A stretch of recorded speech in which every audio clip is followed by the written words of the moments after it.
Well, look, anything can happen, especially in President Trump's world. 2016 still has many of us shocked. But here's the facts. Joe Biden's had a 6 to 10 point lead since he's announced for the presidency. This is the most durable polling lead than any candidate has had since the mid-90s, and that was Bill Clinton against Bob Dole. So this is a very durable lead. We've seen record turnout. I'm in the state of Texas. 9.4 million Texans have already voted. More Texans have voted in the early voting period than the entire election in 2016. And we've seen that President Trump, although he has a strong, ardent base, has not increased his support. So all of those things indicate that he is in trouble, and the way he's campaigning and the soundbite you just ran says that he's in trouble, because he's already saying the election's rigged, and he sounds like he's lost the election, even though election day hasn't come yet.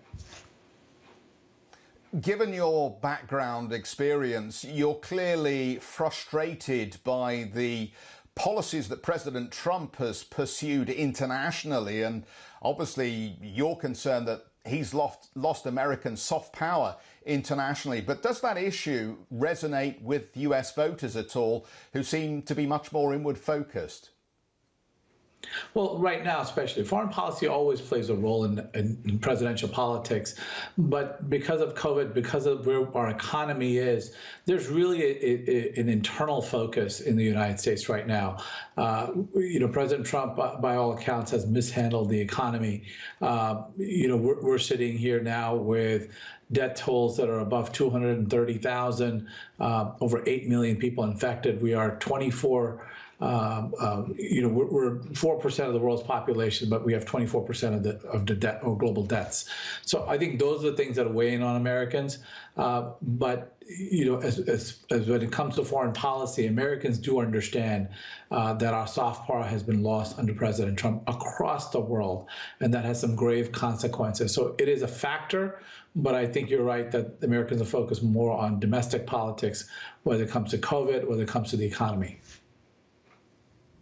Mustafa, can I just go through what happened differently in 2016 compared with what's going to happen this time round in your view? Because the pollsters got it horrendously wrong. In fact, they got a lot of things wrong, including Brexit on this side of the Atlantic as well. So what gives you any confidence that this time round that there isn't going to be a larger margin for error, as we saw in 2016 when Hillary Clinton was called right up until the last moment to be in the lead? I think that polling is based on past elections.